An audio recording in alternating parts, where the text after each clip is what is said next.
Jananayagan release ஆகல, again dates clash ஆகுது, அதுக்குள்ள இந்த படம் ரிலீஸ் ஆயிடுச்சு. இது எல்லாமே இப்போ எப்படி ஆயிடுச்சுன்னா வேற மாதிரி எல்லா இடத்துலயும் This festive season, travel the world with Grand Royal Tours. லட்சக்கணக்கான குடும்பங்கள், கோடிக்கணக்கான கனவுகள். தமிழ்நாடு அரசு ஒவ்வொரு குடும்பத்தினரும் கேட்கிறது, உங்க கனவு சொல்லுங்க. தமிழ்நாடு அரசின் வரலாற்று சிறப்புமிக்க முன்னெடுப்பு. அழகு தரும் மூலிகைகள், ஆரோக்கியம் தரும் மருத்துவர்கள். டாக்டர் ஸ்ரீவர்மாஸ். ஆன்லைன்ல சொல்றாங்க நீங்க ஏன் டேட்டா மாத்துனீங்க? யாருங்க முதல்ல பொங்கல் நாளா இல்ல நீங்களே சொல்லிடுங்க, நான் அதான் சொல்லி. தீபாவளி யோசிச்சோம், விஜய் சார் வராது தெரியும், அப்ப வேணாம் ஜனவரி போயிடலாம். ஜனவரிக்கு எல்லாமே பிளான் பண்ணிட்டு இருக்கோம். ஆகாஷ் ஒரு இன்டர்வியூலயுமே சொல்லியிருப்பாரு, நாங்க வந்து பொங்கலுக்கு வரோம் அப்படின்னு. 24th or 25th வந்து விஜய் சார் படமும் பொங்கலுக்கு வரும். இப்போ நீங்க சொல்லுங்க, நாங்க முதல்ல முன்னாடியிலேருந்தே நாங்க அந்த டேட்ல தான் பிடிச்சி வச்சுட்டு இருக்கோம். ஹிந்திக்கு எதிரான ஒரு படம் நான் சொல்ல மாட்டேன், பார்ட் ஆஃப் த ஃபிலிம்ன்றதுக்காக சொல்லலை. நான் ஸ்கிரிப்ட் படிக்கும் போதே தெரிஞ்சு ஒரு லாங்குவேஜ் வந்து இன்னொரு மக்களை எப்படி பாதிக்குது, ஒரு ரீஜனல் பீப்புள் எப்படி பாதிக்குன்ற கருவு தான் இந்த படத்தில் வச்சுருக்குது. இல்லை அந்த பாட்டியே இருக்கும், 8ஆம் கிளாஸ் படித்த என்ன ஒரே இதில் தற்கொலை ஆகிட்டாங்கன்றது சிம்பிளாக இந்த படம் எதை பற்றின்றது டெஃபினேஷன் இருக்கும். மற்றபடி ஐ திங்க் இது நிஜமாக நடந்த ஒரு விஷயத்தை தான் மேம் யார் பண்ணியிருந்தாலும், இந்த படத்தை யார் ப்ரொடியூஸ் பண்ணி யார் நடிச்சிருந்தாலும் அந்த சீன்ஸ் அந்த கேரக்டர்ஸ் இருந்திருக்கும். நீங்கள் சொன்ன அண்ணா கேரக்டர் அது இருந்திருக்கும். இன்ஃபேக்ட் நீங்கள் படத்தை பார்த்தது தெரியும், ஸ்டூடெண்ட்ஸ் தான் எல்லாத்தையும் பண்ணுறாங்கன்னு நாங்கள் காமிச்சிருக்கோம். அஃப்கோர்ஸ் அந்த பொலிட்டிக்கல் கேரக்டர்ஸ் அந்த நேரத்தில் இருந்தாங்க, அந்த நேரத்தில் இருந்த பொலிட்டிக்கல் கேரக்டர்ஸ் ஜெயிலில் தான் இருந்தாங்க. நாங்கள் ஜெயிலில் இருக்கிற மாதிரி தான் நாங்களும் காமிச்சிருக்கோம். நாங்கள் வந்து அவங்க ஜெயிலில் இல்லை, அவங்க தான் எல்லாத்தையும் மாற்றி பண்ணாங்க. நாங்கள் we are not fabricating. SK and Ravi மோகன் சார் தாண்டி மோர் excited part was working with Sreeleela. எனக்கு தெரியும் எஸ்கேவோட ஸ்ரீலீலாவோட தான் எனக்கு காம்பினேஷன் ஜாஸ்தியாக இருந்துச்சு. ஸோ தட் வாஸ் ரொம்ப நல்லா இருந்துச்சு. எஸ்கே அவரும் he was very, he kept other actors very comfortable. Ma'am சொல்லிட்டு போயிடுவாங்க, இந்த மாதிரி டென்ஷனான மூடு இந்த ரைஸ் மில்ல இருக்கும், நீங்கள் எல்லாம் இப்படி தான் இருக்கணும்னா சரி என்ன பண்ணணும்னு தெரியாது. டேக் முன்னாடி நான் இப்படி கை வைப்பேன், என்னை பார்ப்பாரு, நான் இப்படி வைக்கலாம்னு நினச்சேன், நீங்கள் வச்சிட்டீங்களா, சரி நான் இப்படி வச்சுக்கிறேன். மிக்ஸ்ட் ரிவ்யூஸாக வந்திருக்கு. அதில் நிறைய பேர் வந்து they not convinced with the movie அப்படின்ற மாதிரி ஒரு டாக்ஸ் எல்லாம் போயிட்டு இருக்கு இல்லையா? இப்போ இவ்வளோ ஒரு எஃபர்ட்ஸ் அண்ட் ஹார்ட் ஒர்க் ஒரு படத்துக்கு போட்டு இந்த மாதிரி வரும்பொழுது என்ன மைண்டில் ஓடிட்டுருக்கு? உங்களுக்கும் கண்டிப்பாக அந்த ரிவ்யூஸ் எல்லாம் கேள்விப்பட்டிருப்பீங்க. ஸோ சொல்லுங்கள். ஒரு சில டிஃப்ரென்ஸ் ஆஃப் ஒப்பீனியனும் இருக்குது, பட் ரெண்டுமே நம்ம எடுத்து தான் ஆகணும். ஆடியன்ஸ் வந்து இட்ஸ் அவங்க கண்ட்ரோல், நம்ம வந்து இப்படி தான் சொல்லுங்கள் அப்படி தான் சொல்லுங்கள் நம்ம சொல்ல முடியாது. ஏன்னா ரிவ்யூஸ் வெரி சப்ஜெக்டிவ். வீட்டில் ஒரு பெரியவங்க இருக்காங்க, அவங்க 75 வயசு, அவர் ரொம்ப எமோஷனல் ஆகிட்டார். அவர் பார்த்துட்டு டே நான் அப்போ 15 வயசு இருந்தேன்டா, அந்த உலகத்தை அப்படியே இருக்குது, அவ்வளோ பெரிய சப்ஜெக்ட் இதை எடுத்திருக்கீங்கன்னு நினைக்கிறேன். ஹாய் பிரதர்ஸ், எப்படி இருக்கீங்க? நல்லா இருக்கும். சூப்பர். ஸோ பராசக்தி ரிலீஸ் ஆகி ஐ திங்க் எல்லாருமே ரொம்ப என்ஜாய் பண்ணிட்டு இருக்காங்க இன் தியேட்டர்ஸ். ஸோ எப்படி இருக்கு இந்த மூமெண்ட் உங்க ரெண்டு பேருக்குமே? ரொம்ப சந்தோஷம். ஏன்னா கடைசியாக படம் ப்ளூ ஸ்டாருக்கு அப்புறம் இந்த படம் தான் தியேட்டர்கள் ரிலீஸ். So very happy. அதுவும் ஒரு ஃபெஸ்டிவலுக்கு முன்னாடி வர்றது வந்து ரொம்ப சந்தோஷமா இருக்கு. Being a part of a very huge film with big actors feels very good. That too with my favorite director Sudha ma'am. So இதோட ஒரு ஆக்டருக்கு என்ன தேவை? Very happy. எனக்கு வந்து என்னன்னா knowledge in it as an actor as well as a creative producer போது ஒரு long journey. எனக்கு அந்த ஹோல் 1.5 years ஜர்னிக்கு அப்புறம் finally it is out on a festival. Everyone's watching it. Very very happy, content, relieved and excited. Super. And I must say உங்க ரெண்டு பேரோட characters was really good. இப்போ இந்த படம் நம்ம பண்றோம் அப்படின்னும் பொழுது of course அந்த கதையை எடுத்து நம்ம பண்ணும்பொழுது ஒரு ஆடியன்ஸ் கிட்ட வந்து அது எவ்வளோ சீக்கிரம் கனெக்ட் ஆகுதுன்னு நம்மளுக்கு தோணும். இப்போ உங்க கேரக்டர்ஸே சுதா மேம் சொல்லும் பொழுது யூ போத் கன்வின்ஸ்டா, is it okay, let us you know இது ஸ்கிரிப்டை தாண்டி director Sudha ma'am, okay actor Sivakarthikeyan and Jayam Ravi அப்படி ஓகே பண்ணீங்களா, இல்லை ஸ்கிரிப்ட் வைஸ் உங்க ரெண்டு பேருக்குமே அது கன்வின்சிங்காக இருந்ததா உங்க ரோல்? நான் ஃபஸ்ட்டு மேமோட பெரிய ஃபேன் நான். ஸோ மேம் இந்த மாதிரி ஒரு படம் பண்ணுறாங்கன்னா ஃபஸ்ட்டு எஸ்கே அப்போ இல்லை, சூர்யா சார் பண்ண வேண்டியதாக இருந்துச்சு அந்த சுச்சுவேஷனில். ஸோ அப்போ தான் வந்து சரி இந்த மாதிரி படம் பண்ண போகிறாங்கன்னா ma'am I want work with you, okay Prithvi. But அதுக்கப்புறம் என்ன ஆச்சுன்னு தெரியல, கொஞ்சம் அப்படியே தள்ளி போயிட்டே இருந்துச்சு. நான் ப்ளூ ஸ்டார் படம் பண்ண பிறகு she message me after seeing the film, நல்லா பண்ணுது அப்படின்னு. எனக்கு என்ன நல்லா இருந்ததுனாலே நம்ம ஒரு ஆடிஷன் கொடுத்தோம், அது என்ன நடந்ததே தெரியலையே அப்படின்னு. ஸோ அதுக்கப்புறம் தான் கொஞ்சமாக இந்த ப்ராஜெக்ட் மவுண்ட் ஆச்சு. ஸோ அதுக்கப்புறம் தான் ஐ கேம் இன் அண்ட் எனக்கு எந்த எக்ஸ்பெக்டேஷனும் இல்லை. எனக்கு வந்து மேம் கூட ஒர்க் பண்ணணும், ஒரு படம் எப்படியாவது அவங்க கூட நடிக்கணும் அப்படின்னு ஆசை. அது நல்லபடியாக வந்துச்சு. அண்ட் ஐ டென்ட் எக்ஸ்பெக்ட் இந்த அளவுக்கு ரீச் இருக்கும்னு சொல்லிட்டு. ஏன்னா நிறைய பேர் பார்த்து கரெக்டாக மென்ஷன் பண்ணி சொல்கிறாங்க, ரிவ்யூஸ்லாம் நம்ம பேர் வந்து மென்ஷன் பண்ணுறோன்னா ஃபீல்ஸ் ரியலி குட். ஸ்கிரிப்டை படிச்சும் போது எனக்கு ரொம்ப ஸ்கிரிப்டாகவே எனக்கு வந்து இந்த சப்ஜெக்ட் வந்து ஃபெல்ட் வெரி, இப்படி ஒரு விஷயம் நடந்திருக்கா, இதெல்லாம் எனக்கு தெரியாமல் இருந்தது. எனக்கு படிச்சதுக்கு அப்புறம் தான் 1965 ஒரு ப்ரொடெஸ்ட் நடந்தது இதெல்லாமே தெரியும். கூகுள் பண்ண அதை பற்றி படிக்க வாவ் இப்படிலாம் நடந்திருக்காங்கும் போது எனக்கு ஒரு it become a matter of pride and inspiration. So அதுலேருந்து எனக்கு அப்போலேருந்தே I started liking it. Role எப்படி நடந்ததுன்னா அட் சம் பாயிண்ட் நீங்க சூஸ் பண்ணீங்களா மேம் சூஸ் பண்ணாங்க ரோல் EPR நீங்க இருக்கீங்க நல்ல கேள்வி இல்ல. Ma'am is very particular. சொன்னா அது ஆடிஷன், எல்லாருக்குமே ஆடிஷன். அந்த ரோலுக்கு கேஸ்ட் பண்ணும்போது நிறைய ஆப்ஷன்ஸ் வந்தது. என்ன மாதிரியான லுக்கு, என்ன மாதிரியான அப்பியரன்ஸ் பாக்குறாங்கிறத நான் பார்க்கும்போது அப்ப எனக்கு தோணுச்சு நம்மளும் ஆடிஷன் பண்ணலாமா. ஏன்னா ma'am Prithvi is an established actor, blue star, நிறைய படங்கள் பண்ணியிருந்தாலுமே மேம் ஆடிஷன். இதுக்குமே வந்து யாரா இருந்தாலும் ஆடிஷன் அப்படிங்கிறது. So then I asked can I audition. I auditioned for it. Audition பண்ணி I still know the whole process. I was one among the 2 option. ஷூட்டுக்கு ஒரு வாரம் முன்னாடி தான் மேம் வந்து ஃபைனலா ஓகே வில் கோ வித் அப்படின்னு ஃபைனலா ஷீ சோஸ். நிறைய பேர் கேட்டாங்க, முன்னாடில இருந்து கேட்டாங்க ஃப்ரெண்ட்ஸ்ல நடிக்கிறியான்னு. எனக்கு தெரியலடா தான் சொன்னேன். Because I know that ma'am is she didn't confirm it until one day before பூஜை.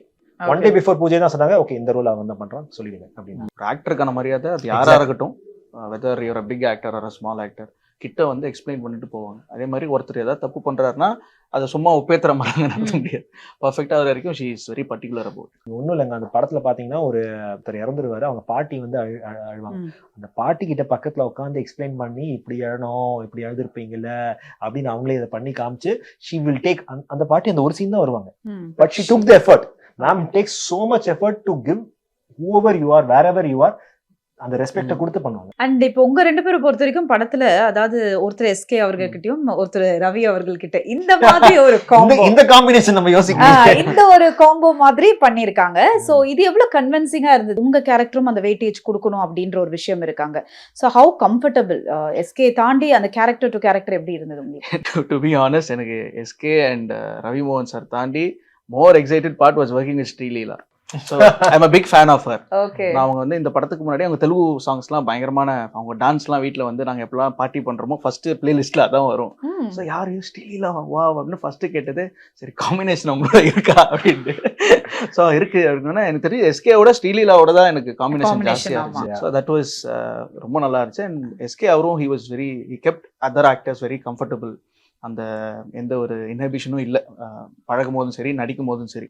நம்ம ஏதாவது மேம் சொல்லிட்டு போயிடுவாங்க, இந்த மாதிரி டென்ஷனான மூடு இந்த ரைஸ் மில்ல இருக்கும், நீங்கள் எல்லாம் இப்படி தான் இருக்கணும்னா சரி என்ன பண்ணணும்னு தெரியாது. டேக் முன்னாடி நான் இப்படி கை வைப்பேன், என்னை பார்ப்பாரு, நான் இப்படி வைக்கலாம்னு நினச்சேன், நீங்கள் வச்சிட்டீங்களா, சரி நான் இப்படி வச்சுக்கிறேன். ஸோ இந்த மாதிரி it was fun working with. But what was it? அவர் சில சீன்ஸ்லயோ சில இம்ப்ரோவைசேஷன் அந்த மாதிரி ஏதாவது சொல்லிலாம் கொடுத்தாரா? சொன்னாரு, டான்ஸ் ஆடும்போது சொன்னாரு. ஸோ அந்த ஃபர்ஸ்ட் சாங் நமக்கான காலம் இருக்குல்ல, அது நாங்க ஒரு 5 நாள் தனியா ரிஹர்சல் பண்ணோம் எங்க பசங்களோட. அதுல பெஸ்ட் டான்சர் நம்ம தான், அப்படின்னா பாத்துக்கோங்க. எல்லாரும் அப்பதான் கத்துக்கிறாங்க. ஸோ நான் சென்டர் ஃபிகரா வச்சு ரிஹர்சல்லாம் பண்ணி முடிச்சிட்டோம். ஸோ அதுக்கப்புறம் வரும்போது அது it was more of a retro மூமெண்ட்ஸ்ல கூட அவர் சொன்னார் இப்படி. ஸோ இப்படி ஆனா ஃபோக்கு, இப்படி ஆனாதான் அந்த retro. So he fines the differentiation. ஆடும்போது இல்ல இப்படி ஆடுங்க, இது ஃபோக் மாதிரி இருக்குன்னு. ஸோ ஒரு விஷயமும் பார்த்து பண்ணாரு. How was it working with Ravi அவர்கள்? Same with Ravi. See, I think நான் ஜெனரலாவே சொல்லணும், the whole set I think அந்த ஒரு ரொம்ப ஃப்ரெண்ட்லியான ஒரு set. I think lot of ஹைதராபாத்லாம் நாங்க எல்லாரும் ஜாலியா டென்ட்ல உட்காந்துட்டு ஸ்ரீலீலாவா இருக்கட்டும், ரவி மோகன் சாரா இருக்கட்டும், SK சாரா இருக்கட்டும், அதர்வாவா இருக்கட்டும், it was like a gang of friends. ரொம்ப ஏர் அதெல்லாம் இல்ல, கேரவன்ல உட்காந்துருவாங்க அதெல்லாம் இல்ல. அதோட கொலம்போ ஒன்னும் ஃபன் இருந்துச்சு. ஆமா டென்ட்ல ஆஃப் கேம்ல நிறைய நடந்துருக்கு போல, அதெல்லாம் சொல்லுங்க. இல்ல கொலம்போல வந்து அந்த ட்ரெயின் இன்ஜின் வந்து இங்க கிடையாது. So we got to shoot there. So அங்க வந்து ஒரு 8 hours தான் பெர்மிஷன். நைட் ஒரு 8 hours தான் வந்து ட்ரெயின் ஓடாம இருக்கும், அப்பதான் ட்ராக் ஃப்ரீயா இருக்கும், அப்பதான் ஷூட் பண்ணுவோம். சோ அங்க வந்து ஜூனியர் ஆர்டிஸ்ட் எல்லாமே ஐ திங்க் ஸ்ரீலங்கன் பீப்புள், நம்ம ஃபுல்லா ஸ்ரீலங்கன் பீப்புள். அவங்க எல்லாம் நைட் ஃபுல்லா தூங்கல, பார்ட்டி பண்ணிட்டு இருக்காங்க. பார்ட்டினா லைக் சிங்கிங், அதாவது கல்ச்சரல்ஸ் எல்லாம் நடக்கும்ல, ஒருத்தர் சென்டர்ல ஆடுவாரு, எல்லாரும் இப்படி பாடுவாங்க, ரவுண்ட் அடிப்பாங்க, இதெல்லாம் டெய்லி நடக்கும். பிகாஸ் அங்க வந்து ஐ திங்க் கேரவன் கல்ச்சர் கிடையாதுன்னு நினைக்கிறேன். Very few caravan. ஸ்ரீலங்காலே மொத்தமாவே 5 கேரவன் தான் இருக்கு. அது கேரவன் கிடையாது, கேம்பர் வேன். ஸோ எங்களுக்குலாம் வந்து சின்ன ஒரு டென்ட் போட்டு தான் இருந்துச்சு. ஸோ அது வெளியே போய் பார்த்தா ஃபுல்லா எல்லாம் டான்ஸ் ஆடிட்டு இருப்பாங்க. சர்க்கஸ்க்கு வந்த மாதிரி இருக்கும். சர்க்கஸ்ல எல்லாரும் ஃபன் பண்ண அப்படி இருக்கும், அப்படி இருந்துச்சு. உண்மையிலேயே நான் வந்து ஃபர்ஸ்ட் டே அப்படி பார்த்து ஷாக் ஆயிட்டேன். நம்ம ஊர்லாம் நைட் ஷூட்னா அப்படியே உட்காந்து தூங்கிட்டே இருப்பாங்க. அவங்க முழிச்சிட்டு இருக்கணும், இது கல்ச்சரா என்னன்னு தெரியல. நைட் ஃபுல்லா ஒருத்தன் பாடுறான், ஒருத்தன் ஆடுறான், ஒருத்தன் பை. என்னடா நாங்க கஷ்டப்பட்டு இருக்கோம் பார்த்தா நீங்க ஜாலியா இருக்கீங்க. Everyday enjoying. ஆமா 4 days நைட் ஷூட். 4 daysம் நாங்களாம் டயர்டா இருந்தாலும் சரி, அவங்களாம் ஃபுல் என்ஜாய்மெண்ட். ஒரு 700 பேர் 500 பேர் இருப்பாங்களா, 500-600 பேர் இருப்பாங்க. எல்லாரும் டென்ட்ல உட்காந்துக்கிட்டு அது நைட் ஒரு 11 மணி ஆயிடுச்சு. கிடைச்சதா பார்ட்டி பண்ண? அதெல்லாம் கிடைச்சது. அதெல்லாம் நாங்க பை டிஃபால்ட் அவருக்கு கிடைச்சது, அவருக்கு கிடைச்சது, எனக்கு கிடைக்கல.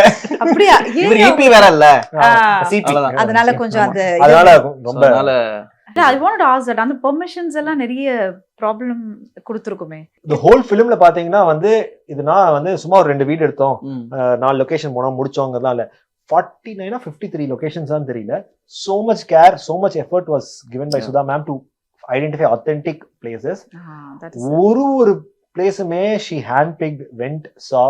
அதுக்கு பெர்மிஷன் வாங்குறதே கஷ்டமா இருக்கும். ஏன்னா it will be archaeological site or some other இது. இட்ல 30-day விண்டோ, அத்தனை ஆர்டிஸ்டோட டேட்ஸ் அங்கே மேட்ச் பண்ணணும். கரெக்டா அன்னைக்குன்னு பார்த்து மழை பெஞ்சிரும், திருப்பி அது 4 நாள் தள்ளணும், திருப்பி 1 மாசம் வெயிட் பண்ணணும். So it was a very tedious film to make. we should tell about the cars. So நீங்க அந்த லொகேஷன் போனா அந்த வீடு அந்த ஸ்டைலு தியேட்டர்லாம் அப்பாற்பட்டு கார்ஸ் அவ்வளோ கார் நிற்கும். அந்த காலத்து கார்ஸ் வந்து லென்த் எல்லாம் it was little like a bus. நீங்க காருக்கு ஃபுட்போர்ட் வச்சு பார்த்துருக்கீங்க அந்த மாதிரி நான் எப்படி நிறைய போஸ்ட்லாம் கொடுத்துருக்கேன், நான் போஸ்ட் பண்ணியிருக்கேன். அதெல்லாம் எங்க இருந்து எடுத்தாங்க, இன்னும் ரன்னிங் கண்டிஷன்ல வேற இருக்கு. ஆமா ஆமா சூப்பரா. ட்ரெயினுமே இந்தியால அந்த ட்ரெயின் ரன்னிங் கண்டிஷன்ல இல்ல, அதுக்காக தான் ஸ்ரீலங்காக்கு போனோம். 1960s யூஸ் பண்ண இன்ஜின் இந்தியால மியூசியம்ல இருக்கு. அங்க வந்து ஒரு டூரிஸ்ட் ட்ரெயினா இன்னும் ஆபரேட் பண்ணிட்டு இருக்காங்க. என்னோட அடுத்த கேள்வி அதுதான். ஒரு படம் வந்து நம்ம பாக்குறோம், காசு கொடுத்து தியேட்டர்ல உட்காந்து பார்க்கும் பொழுது of course we can't convince the audience இல்லையா? ஆடியன்ஸ்க்கு அது பிடிக்கணும், ஏன்னா they are paying the money to come and watch the movie. ஆனா இப்ப வந்து மிக்ஸ்ட் ரிவ்யூஸாக வந்திருக்கு. அதுல நிறைய பேர் வந்து they not convinced with the movie அப்படின்ற மாதிரி ஒரு டாக்ஸ் எல்லாம் போயிட்டு இருக்கு இல்லையா? இப்ப இவ்வளோ ஒரு எஃபர்ட்ஸ் அண்ட் ஹார்ட் ஒர்க் ஒரு படத்துக்கு போட்டு இந்த மாதிரி வரும்பொழுது என்ன மைண்ட்ல ஓடிட்டு இருக்கு? உங்களுக்கும் கண்டிப்பா அந்த ரிவ்யூஸ் எல்லாம் கேள்விப்பட்டிருப்பீங்க. ஸோ சொல்லுங்க. ரிவ்யூஸ் இட் டிபெண்ட்ஸ், ஒரு இண்டிவிஜுவல் பொறுத்து இருக்கு. இப்போ என் ஃப்ரெண்ட்ஸ் நிறைய பேர் படம் பார்த்து they really liked it. ஒரு சில டிஃப்ரென்ஸ் ஆஃப் ஒப்பீனியனும் இருக்கு. பட் ரெண்டுமே நம்ம எடுத்து தான் ஆகணும். ஆடியன்ஸ் வந்து இட்ஸ் அவங்க கண்ட்ரோல். நம்ம வந்து இப்படி தான் சொல்லுங்க அப்படி தான் சொல்லுங்க நம்ம சொல்ல முடியாது. So for it's like nice. நான் கேட்ட வரைக்கும் நல்லா தான் இருக்கு. நீங்க சொன்ன மாதிரி அந்த சைடும் கொஞ்சம் கொஞ்சம் வருது. பாப்பா இந்த வீக்ல வில் சி ஹவ். இதெல்லாம் ரிவ்யூஸ் ஆர் வெரி சப்ஜெக்டிவ். வீட்ல ஒரு பெரியவங்க இருக்காங்க, அவங்க 75 வயசு. அவர் ரொம்ப எமோஷனல் ஆயிட்டாரு. அவர் பார்த்துட்டு டே நான் அப்ப 15 வயசு இருந்தேன்டா, அந்த உலகத்தை அப்படியே அவ்வளவு பெரிய சப்ஜெக்ட் இதை எடுத்திருக்கீங்கன்னு.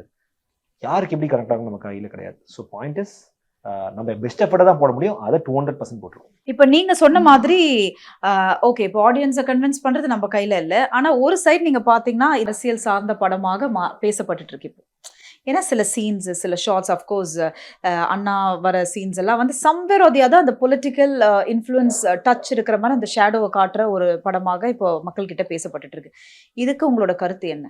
ஹிந்திக்கு எதிரான ஒரு படம் நான் சொல்ல மாட்டேன். படம் நான் பார்ட் ஆஃப் த ஃபிலிம்ன்றதுக்காக சொல்லலை. நான் ஸ்கிரிப்ட் படிக்கும் போதே தெரிஞ்சு ஒரு லாங்குவேஜ் வந்து இன்னொரு மக்களை எப்படி பாதிக்குது, ஒரு ரீஜனல் பீப்புளை எப்படி பாதிக்குன்ற கருவு தான் இந்த படத்தில் வச்சிருக்குது. ஏன்னா அதனால் எப்படி ஜாப் ஆப்பர்ச்சுனிட்டிஸ் போகுது. ஒருத்தவங்க வந்து அதில் அந்த பாட்டியே இருக்கும், 8ஆம் கிளாஸ் படிச்ச என்ன ஒரே இதில் தற்கொலை ஆகிட்டாங்கன்றது சிம்பிளாக இந்த படம் எதை பற்றின்றது டெஃபினேஷன் இருக்கும். மற்றபடி ஐ திங்க் இது நிஜமா நடந்த ஒரு விஷயத்தை தான் மேம் இஸ். என்னோட பாயிண்ட் என்னன்னா, இது வந்து நீங்க இது யார் பண்ணியிருந்தாலும், இந்த படத்தை யார் ப்ரொடியூஸ் பண்ணா, யார் நடிச்சிருந்தாலும் அந்தந்த சீன்ஸ் அந்தந்த கேரக்டர்ஸ் இருந்திருக்கும். நீங்க சொன்ன அண்ணா கேரக்டர் அது இருந்திருக்கும். எடுக்க முடியாது, ஏன்னா அந்த காலத்துல அவங்க இருந்தாங்க, அது நடந்திருக்கு. என்னோட கேள்வி என்னன்னா, அவ பத்தி சொன்ன மாதிரி ஹிந்திக்கு அகேன்ஸ்டாகவும் இல்லை. அண்ட் ரெண்டாவது, நாங்கள் அதை ஃபுல்லாக பொலிட்டிக்கலாகவும் எடுத்துட்டு போகல. இது ஒரு ஸ்டூடெண்ட் மூவ்மெண்ட்டாக தான் இருந்தது. அதை ஸ்டூடெண்ட் மூவ்மெண்ட்டாக தான் காமிச்சிருக்கோம். இன்ஃபேக்ட் நீங்கள் படத்தை பார்த்தது தெரியும், ஸ்டூடெண்ட்ஸ் தான் எல்லாத்தையும் பண்ணுறாங்கன்னு நாங்கள் காமிச்சிருக்கோம். அஃப்கோர்ஸ் அந்த பொலிட்டிக்கல் கேரக்டர்ஸ் அந்த நேரத்தில் இருந்தாங்க. அந்த நேரத்தில் இருந்த பொலிட்டிக்கல் கேரக்டர்ஸ் ஜெயிலில் தான் இருந்தாங்க. நாங்கள் ஜெயிலில் இருக்கிற மாதிரி தான் நாங்களும் காமிச்சிருக்கோம். நாங்கள் வந்து அவங்க ஜெயிலில் இல்லை, அவங்க தான் எல்லாத்தையும் மாற்றி பண்ணாங்க. நாங்கள் we are not fabricating. முடிஞ்ச வரைக்கும் ஆத்தென்டிக்காக ரியலாக தான் இருந்திருக்கோம். நாங்கள் எடுக்கிற இன்டென்ஷன் வந்து அந்த ஸ்டூடெண்ட் மூவ்மெண்ட்டுக்கும் அதில் ஃபைட் பண்ணவங்களுக்கும் ரெஸ்பெக்ட், அதுக்கு அந்த இன்டென்ஷனோட தான் எடுத்துக்கும். அப்படிதான் நாங்கள் அதை பார்க்குறோம். we don't have to give importance to that. இதனால நிறைய பேருக்கு அந்த பாதிப்பு இருக்குன்றது தான் படத்தோட கான்செப்டா இருக்குல்ல. இது எல்லாருமே கன்வின்ஸ் பண்ணாது இல்லையா? அதனால மேபி இந்த படம் வந்து நீங்க சொன்ன மாதிரி எல்லா ஆடியன்ஸுமே ரீச் ஆகலன்னு நினைக்கிறேன். அதான் சொல்றேன், அதான் டிஃபரன்ஸ் ஆஃப் ஒப்பீனியன். சில பேர், நான் என் சைட்லயே சொல்றேன், ஒருத்தங்க சொன்னாங்க ஆமா அப்போ இருந்ததுன்னு, இன்னொருத்தங்க சொன்னா அந்த அளவுக்குலாம் இல்லை, இது எக்ஸாஜரேட், அப்படி ஒன்றும் திணிப்பலாம் இல்லை. Point is it's a difference of perspective. ஒருத்தருக்கு வந்து அதுல என்ன தப்பு இருக்கு, அந்த லாங்குவேஜ் இருந்தா என்ன அப்படின்னு கேட்டவங்களும் இருக்காங்க, அது இருக்கக்கூடாதுன்னு சொன்னவங்களும் இருக்காங்க. இது பெர்ஸ்பெக்டிவ். இது வந்து very this will obviously so you mean to say it depends on the individual. Exactly. ஏன்னா அது அந்த மாதிரியான டாபிக், அந்த மாதிரியான டாபிக். இது ரைட்டா ராங்கான்னு சொல்ல முடியாது. இது ஒவ்வொருத்தரோட பெர்ஸ்பெக்டிவ்ல இருந்து. that's the whole point of the filmல. இன்னொரு சைடும் என்னன்னா, of course another movie Jananayagan release ஆகல, அகைன் டேட்ஸ் கிளாஷ் ஆகுது. அதுக்குள்ள இந்த படம் ரிலீஸ் ஆயிடுச்சு. இது எல்லாமே இப்போ எப்படி ஆயிடுச்சுன்னா எல்லாமே அரசியல். எல்லாமே அரசியல். நான் சொல்லல, தேங்க் யூ ப்ரோ.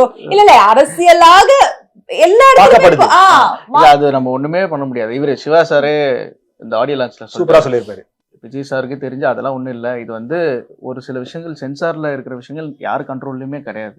ஸோ நம்ம படம் எடுக்கிற வரைக்கும் தான் நம்ம கையில் இருக்குது. So censor thing I don't think it's in our control. அப்படி தெரிஞ்சா ஃபர்ஸ்டே நம்ம அனௌன்ஸ் பண்ணோம்ல, நீங்க தாங்க அமைதியா இருக்கீங்க, நீங்க தாங்க. இல்ல நான் இல்லைங்க முடிக்கட்டும். சரி, நான் ஒரு கேள்வி கேட்கறேங்க. எல்லாரும் ஆன்லைன்ல சொல்றாங்க நீங்க ஏன் டேட்டை மாத்தினீங்க? யாருங்க முதல்ல பொங்கல் நாள அனௌன்ஸ் பண்ணா? இல்ல நீங்களே சொல்லிடுங்க, நான் அதான் சொல்லி. ஆகாஷ் ஒரு இன்டர்வியூல March 22 அவன் இன்டர்வியூல அப்பவே ரிஜிஸ்டர் பண்ண பொங்கல் பண்ண. ஆனஸ்டா சொல்றேன், ஜெனுவனா சொல்றேன், படத்தை பூஜை போட்ட அன்னைக்கே நாங்க பொங்கல் 2026 மைண்ட்ல ஃபிக்ஸ் பண்ணியாச்சு. சரி, படம் இந்த அளவுக்கு ஸ்மூத்தா போறது, ஷூட்டை பொறுத்து பண்ணலான்ட்டு. தீபாவளி யோசிச்சோம், விஜய் சார் வராதுன்னு தெரியும். நாங்கள் அதை அப்போ வேணாம், ஜனவரி போயிடலான்ட்டு நாங்கள் ஜனவரிக்கு எல்லாமே பிளான் பண்ணிட்டு இருந்தோம். March 22 வந்து ஆகாஷ் ஒரு இன்டர்வியூலையுமே சொல்லியிருப்பாரு நாங்கள் வந்து பொங்கலுக்கு வரோம் அப்படின்னு. 24th or 25th வந்து அவங்க அனௌன்ஸ் பண்ணாங்க, அதாவது விஜய் சார் படமும் பொங்கலுக்கு வருது.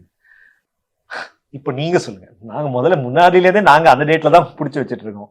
அப்புறமா அங்கே வந்தாங்க, அப்போ கூட நாங்கள் யோசிச்சோம், சரி தீபாவளிக்கு வந்துடலாமா, நம்ம வேணா தீபாவளிக்கு வந்துடலாம். ஆனால் இட் வாஸ் டூ லேட். அதுக்குள்ள முடிக்க முடியுமான்னு தெரியல, நிறைய ப்ராசஸ் இருந்து சரி கஷ்டம். சடனாக இப்போ வந்து நாங்கள் மேம் கிட்ட போயிட்டு, மேம் 3 மாதம் சீக்கிரமா முடிங்கன்னா அவங்களுக்கும் ஷூட் பண்ணணும், ஆர்டிஸ்ட் டேட்டுக்கு கேப் கொடுக்கணும், அத்தனை பெரிய ஆர்டிஸ்ட் இருக்காங்க, எங்களால் அது ப்ராக்டிக்கலாக முடியாது. சரி தள்ளி ஏப்ரலுக்கு போகலான்னு சொன்னால் அதுலேயும் நிறைய சிக்கல்கள் இருக்கு. But what was so confidence? I want you to answer for this. என்ன ஒரு அவ்வளோ ஒரு கான்ஃபிடன்ஸ்? பிகாஸ் அகெயின் 2 ஸ்டார்ஸோட படம், whether it is Vijay sir ஓ சிவகார்த்திகேயன் அப்படின்னும் பொழுது இது கண்டிப்பா எல்லாருக்குமே தோணக்கூடிய ஒரு விஷயம் தானே. இப்போ and of course Vijay sir's last film அப்படின்னும் அந்த பூம் அங்கே ஜாஸ்தி இருக்கும். அப்படின்னும் பொழுது இது என்ன அவ்வளோ ஒரு கான்ஃபிடென்ட்டா, ஓகே அவங்க 9th ரிலீஸ் பண்ணுறாங்க, நம்ம இன்னைக்கு ரிலீஸ் பண்ணலாம். இப்போ நீங்கள் ஃபர்ஸ்ட் ரிலீஸ் டேட் கொடுத்துட்டீங்க, பட் ஸ்டில் இந்த விஷயங்கள்லாம் நடந்த பிறகு திருப்பி அந்த கான்ஃபிடன்ஸ் எப்படி இருந்தது? I think we believe in the subject ma'am. I think எங்களுக்கு அந்த சப்ஜெக்டாக அது பிடிச்சிருந்தது, இது நல்லா மக்களுக்கு பிடிக்குங்கிற ஒரு நம்பிக்கை இருந்தது. அதை தாண்டி அகெயின் எல்லாருமே இந்த கிளாஷ் இல்ல கிளாஷோட இப்போ ஜனநாயகன் டேட் அங்க மாறப்பட்டது இல்லையா? இப்போ still the process is going on பொழுது அந்த டேட்ல திருப்பி நீங்க கான்ஃபிடென்ட்டா ஓகே ரிலீஸ் பண்ணிடலாம் அப்படின்ற, of course I know the distributors இது எல்லாமே ஒரு involve process, it's become a loss for the movie also. But அததான் கேக்குறேன், நீங்க எப்படி நீங்க தைரியமா அந்த டேட்டுக்கு ஹோல்ட் ஆன் பண்ணேன்னு கேக்குறீங்களா?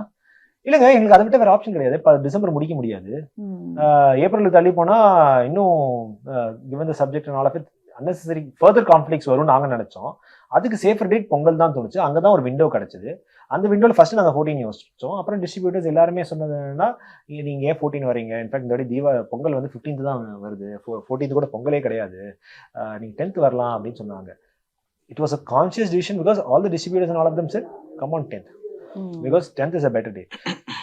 நாங்கள் வரணும்னு நினச்சிருந்தா நாங்கள் ஏன் 9th கூட வரலாம், 9th வந்துடும், நாங்களும் அதே நாள் வரணும்னு சொல்லலாம். அப்பெல்லாம் நாங்கள் பண்ணலையே, நாங்கள் என்ன அதெல்லாமா பண்ணிட்டு இருந்தோம். It was a conscious decision where Akash and the distributors spoke. They said இல்லைங்க 14th விட 10th better, so it's better to you come on 10th. It was completely a business call. அவங்க 18th அப்ளை பண்ணாங்க, நாங்கள் 19th apply பண்ணோம். வெளில என்ன சொல்றாங்க, எங்களுக்கு 3 நாள் கிடைச்சா, Jan 5th அப்ளை பண்ணோமா, 6th பார்த்தாங்களா, 7th சேஞ்சஸா, 9th சர்டிஃபிகேட்டா. ஓ இது அப்படி இல்ல, ஆனா அப்படிதான் பேசப்பட்டது, எனக்கு தெரியல. இப்பதானே we are meeting. அவங்க they applied for censor in that through Tatkal on 18th. We applied on 19th. அவங்க படம் 19th பார்த்தாங்க, எங்க படம் 22nd பார்த்தாங்க. ஏன்னா எங்களுக்கு 21, 22 சாட்டர்டே சண்டே பார்க்க மாட்டாங்க. It was pretty much similar timelines. எங்களுக்கும் அவங்களுக்கும் ஏன் அவங்களுக்கு கிடைச்சது எங்களுக்கு கிடைக்கலாம், எங்களுக்கு அவங்களுக்கும் ஸ்மால் டிஃபரன்ஸ். எங்களுக்கு நாங்கள் 22nd படத்தை பார்க்கும் போதே அவங்க சொல்லிட்டாங்க இத்தனை கட்ஸ் வரும், இல்லை இன்னொரு ஆப்ஷன் ரிவைசிங் கமிட்டி. நாங்கள் Akash director took a call inside the meeting, okay will go to the revising committee. அன்றைக்கே நாங்கள் முடிவு பண்ணோம். உடனே கொடுத்தாங்களா எங்களுக்கு? இல்லையே, 22nd பார்த்துட்டு அடுத்து எப்போ தான் பார்த்தாங்க, Jan 5th தான் பார்த்தாங்க. We had our own challenges, we had our own hurdles and we were எல்லாரும் நீங்க அதுக்காக இல்லைங்க, நாங்களே 1000 பிரச்சனைல இருந்தோம், நாங்க அந்த பிரச்சனையில தான் சந்திச்சுட்டு இருந்தோம். So it was not a conscious decision to come there every single time. And also சென்சார்ல சில சீன்ஸ் எல்லாம் தே செட் லைக் இந்த விஷயங்கள் வேணாம் அப்படின்ற வார்த்தைகள்லாம் கட் பண்ணும்.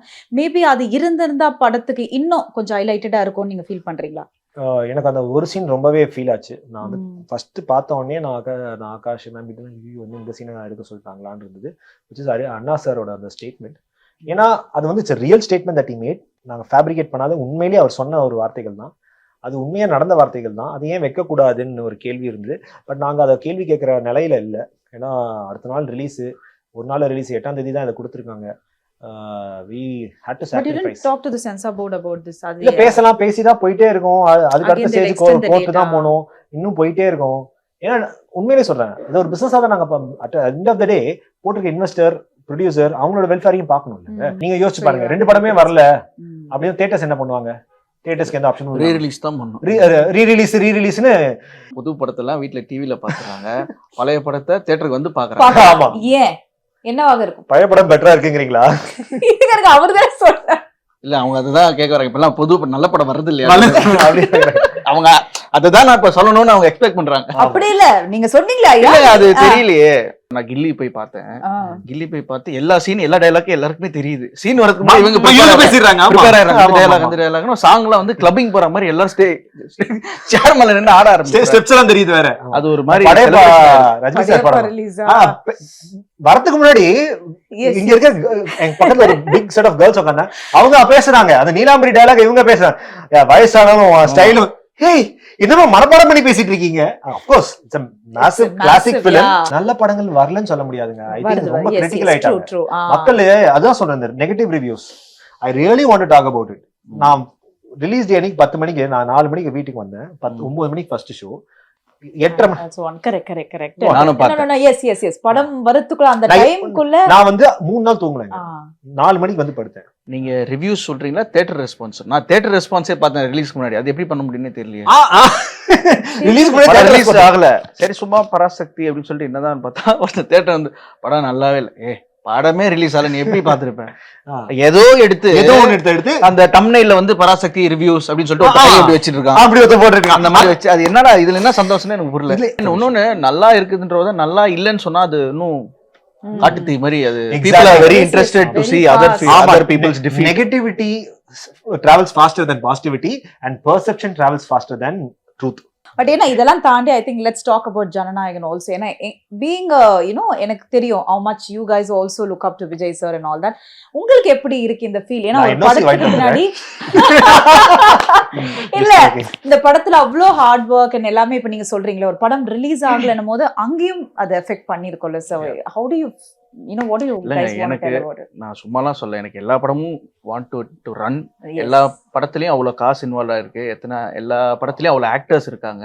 ஒரு படம் ஓடிச்சு ஓடல அதை விட்டுருங்க, பட் அத்தனை பேரோட உழைப்பு இருக்கு, அத்தனை பேருக்கு பேட்டா கொடுத்துருக்காங்க, அத்தனை பேருக்கு சாப்பாடு போட்டிருக்காங்க. இந்த படம் ஓடிச்சுன்னா அப்படியே இன்னொரு படம் பண்றதுக்கான தைரியம் ஒரு ப்ரொடியூசருக்கு வரும். எக்ஸாக்ட்லி. சோ இதனால it's not just about running. Correct. It's not just about our film. Ma'am எங்க சுதா மேம் வந்து ஆடியோ லான்ச்லயே சூப்பரா சொல்லிருப்பாங்க, 2 படம் வருது, 2 படமும் நல்லா ஓடணும் அப்படிங்கறதான். ஆனஸ்ட்லி அந்த நியூஸ் வந்தப்போ எங்களுக்குமே வருத்தமா தான் இருந்து. அவங்களுக்கு நடந்தது எங்களுக்கு கூட நடந்திருக்கலாம். You never know. I think industry is in a very, it's a frankly speaking industry is in a bad space. Malayalam நல்ல கதைனா சூப்பரா ஓடுண்டான்னு ஒரு பேர் இருக்கு. தெலுங்கு யார் நடிச்சாலும் ஒரு பெரிய மார்க்கெட். தமிழ் தான் is in a very very bad space. Tamil industry is actually in a very bad space. I don't know whether I can say it or not. I'm just going to be transparent. True. That's the truth. இப்ப release ஆன இந்த 2 நாட்கள 9th ஆமா. So how about the collection part? நல்லா வந்திருக்கா theatres? வந்திருக்கு. ஜெனுயினாவே we've had a good opening, very good opening. Roughly ஒரு number கொடுக்க முடியுமா? if you don't? இப்ப நேத்தி தான் அனௌன்ஸ் பண்ணேன் 27 plus scene. So I think the worldwide 27 crores is what எங்க official pageலயே போட்டுருக்கோம். And it had a very good opening. Sorry to ask, that's a true number. Yes, okay. ஏன்னா there's lot of numbers நிறைய போயிட்டு இருக்கா. எனக்கு இல்ல இது வந்து இவங்க official productionல இருந்து போட்டுருக்கோம். உங்களுக்கு somewhere I heard நீங்க வந்து அப்பா வந்து SK சருக்கு வந்து நிறைய ஹெல்ப் பண்ணிருந்த டைம்ல உண்டு அப்படினு சொல்லிட்டு, what was it exactly? இல்ல ஹெல்ப்னா அப்பா வந்து கலக்க போது யாரு ஷோ வந்துச்சு இல்லையா விஜய்ல. சோ அப்பா he was the judge அந்த டைம்ல SK was the anchor. So ஒரு டைம்ல வந்து அவர் ஏதோ ஒரு எபிசோட்ல he was eliminated, so thrown away something like that. So அப்போ வந்து எஸ்கே என்கிட்ட சொன்னார், நான் வந்து இல்லைன்ட்டாங்க, நான் ஏவிஎம் ஸ்டூடியோ பக்கத்தில் நடந்து போயிட்டுருக்கேன், என்னடா சினிமாவும் நம்ம கை கொடுக்கல, டிவியும் கை கொடுக்கல, என்னதான்டா பண்ண போகிறோன்னு யோசிச்சு போகும்போது எனக்கு இண்டஸ்ட்ரியிலேருந்து வந்த ஒரே கால் உங்கள் அப்பா தான் ஃபோன் பண்ணார். ஒன்றும் பிரச்சனை இல்லை, கலங்காத, இதெல்லாம் நடக்கும், இதெல்லாம் தாண்டி தான் நம்ம வரணும், அதை நான் மறக்கவே மாட்டேன்னு சொன்னார். ஸோ அதுதான் ஐ மீன் ஹெல்ப்னா he just called. அவர் வந்து இப்போ நான் ஷூட் பார்க்கும்போதும் ஷூட் ஒர்க் பண்ணும்போது he was telling that நான் மறக்கவே மாட்டேன். ஆமா, அது சொல்லணும். எனக்கு வந்து ஃபர்ஸ்ட் டைம் வந்து மேம் லுக் டெஸ்ட்லாம் பண்ணாங்க. ஸோ அந்த ரெட்ரோ லுக்ல வரணும்னு ஹிட்லர் மீசை மாதிரி தின்னா வைக்கணும்னாங்க. And she was very particular. வரையக்கூடாது, உன் மீசை தான் இருக்கணும், நோ மேக்கப்னு பிரச்சனை இல்லை, வரையக்கூடாதுன்னா அப்போ ஓகே. அப்போதைக்கு வேற எந்த கமிட்மெண்ட்டும் இல்லை. முடிச்சுட்டா விக்னேஷ் ராஜா படம் தனுஷ் சாரோட கமிட் ஆச்சு. அங்க வந்து தாடிலாம் இருக்கணும். ஸோ நிறைய ஷெட்யூல் வந்து கிளாஷ் ஆகிட்டே இருந்துச்சு. நான் சொன்னேன், தேவ் நீயா இருக்கட்டும், விக்னேஷ் ராஜா சார் பிருத்விக்கு டேட் இஷ்யூ வந்துச்சுன்னா பிருத்வி எனக்கு கால் பண்ணிடாரு, நீ விக்னேஷ் கிட்ட பேசுறியா அப்படின்னு. சரி நான் பேசுறேன்னு சொல்லி விக்னேஷ் கிடைப்பேன். விக்னேஷ் 18 எனக்கு வேணும் பிருத்வி, எனக்கு வேணுமா, இல்ல நீ வேற நாள் கூட நான் உனக்கு இவனுக்கு இந்த நாள் தரேன். Then we used to understanding. So I understood. I know Vignesh Raja very well, very close. We are friends from college. எனக்கு மீசன் ஒரு இன்ஸ்டன்ட் சொல்லணும்னு ஆசைப்படுறேன். எங்க அப்பா வந்து அஞ்சாதேன்னு ஒரு படம் நடிச்சாரு. ஸோ அதுல வந்து மீசை எடுத்திருப்பாரு. ஷூட்டிங்லாம் நடந்து முடிஞ்சிருச்சான், ஃபுல்லா முடிஞ்சிருச்சு. ப்ரொடக்ஷன் இவர் வேற படம் ஏதோ கமிட்மெண்ட்ல மீசெல்லாம் வளர்ந்துருச்சு. திருப்பி ஃபோன் பண்ணி, சார் ஒரு ஷார்ட் பேட்ச் இருக்கு, ஓ பண்ண முடிச்சுட்டு இப்படி மேலே மீசை எடுக்கும் சார், ப்ளீஸ் சார், சார் நான் வரேன் போன்னு சொல்லிட்டு அந்த ஷார்ட் இருக்கும் படத்துல, யாருமே கண்டுபிடிக்க முடியாது. அப்படியா? அந்த இது இருக்குல்ல, ஆம்னி வண்டி இறங்கி சைட்ல இருந்து வருவாரு, கட்சி ஃபேஸ்ட் இப்படியே வந்துருவாரு. படம் பார்க்கும்போது எப்படி பண்ணாங்க, நானும் தலையை பிச்சுக்கிட்டேன். அப்புறம் சொன்னேன், இப்படியே வந்துட்டேன். அந்த மூடாது கரெக்டா செட் ஆயிடுச்சு. கொலையாளி பண்ணிட்டு எப்படி யாருக்கு தெரியக்கூடாதுன்னு இப்படி. ஐ மீன் லைக் இப்ப நிறைய படங்கள் எடுத்து பண்ணிட்டு இருக்கீங்க. ஐ திங்க் இப்ப அடுத்தது நிறைய கமிட்மெண்ட்ஸ் இருக்குன்னு கேள்விப்பட்டேன். சோ என்ன மாதிரி ப்ராஜெக்ட்ஸ்? இல்ல, அடுத்து வந்து தீவினை போட்டுன்னு ஒரு வெப் சீரிஸ் பண்ணி முடிச்சிட்டேன். ஸோ சோனிக்காக அது பண்ணி முடிச்சிட்டோம். அது முடிச்சு ஒரு 6-7 months இருக்கும். அடுத்து விக்னேஷ் ராஜா அவர் டைரக்ஷன்ல தனுஷ் சார் கூட ஒரு பயங்கர very excited to talk about that film. நல்ல ஒரு பயங்கரமான ரோல். அப்படியா? ஓகே. எனக்கு அவரை ரொம்ப பிடிக்கும். Big fan of Dhanush sir. Fan moment தாண்டி when you share screen space with him, it was a wonderful experience. So உங்களை பொறுத்த வரைக்கும் என்ன, you just want to do the character roles? ஒரு படத்துல வந்து அந்த நல்ல ரோல் இருந்தா நம்ம பண்ணிடலாம் அப்படின்னா, இல்ல you want to fully get fledged into a different kind of ஒரு promising அந்த மாதிரி ஒரு character roles பண்ணணும்? ஃபைனலி நல்ல ஆக்டர்னு ஒரு நேம் எடுக்கணும். அதுதான் வர ஆப்பர்ச்சுனிட்டிஸ்ல எதை நான் பெஸ்ட் பிக் பண்ண முடியுமோ அதுதான். I'm not too choosy. At the same time தப்பான படம் பண்ண வேணான்றது மைண்ட் கான்சியஸா இருக்கு. ஏன்னா after Blue Star people started to recognise my acting skills. பார்த்து நீங்க நல்லா நடிச்சிருக்கீங்க, யதார்த்தமா இருக்கு உங்களோட பர்ஃபார்மன்ஸ்னாங்க. அந்த பேர் எந்த வகையில டேமேஜ் பண்ணாம என்ன படங்கள் பண்ண முடியுமோ அதுதான் ஒர்க் பண்ணிட்டு இருக்கு. 2 பேருமே வந்து நல்லபடியா ஸ்கிரிப்ட்ஸ்லாம் எடுத்து சூப்பரா பண்ணுங்க. ஸோ இப்போ என்ன ஆடியன்ஸ்க்கு சொல்ல விரும்புறீங்க? அதனால தான் நான் படத்தை பத்தி இன்டெப்தா சீன்ஸ் பத்தி நாங்க பேசல, ஏன்னா பொங்கல் ஹாலிடேஸ் வருது. So we request all of you to go watch the films. நீங்க படத்தை பத்தியே கேட்டிருக்கலாம் போல இருக்குங்க. நீங்க கேட்டதெல்லாம் பாலிடிக்ஸ் கேக்குறீங்க, பிரச்சனை டாபிக்கா கேக்குறீங்க. வந்து முதல்வன் அர்ஜுன் இன்டர்வியூ மாதிரி பாத்ரூம்ல போய் வாழ போலாம் சாப்பிட்டாங்க. நான் லிட்டரலா யோசிச்சேன்,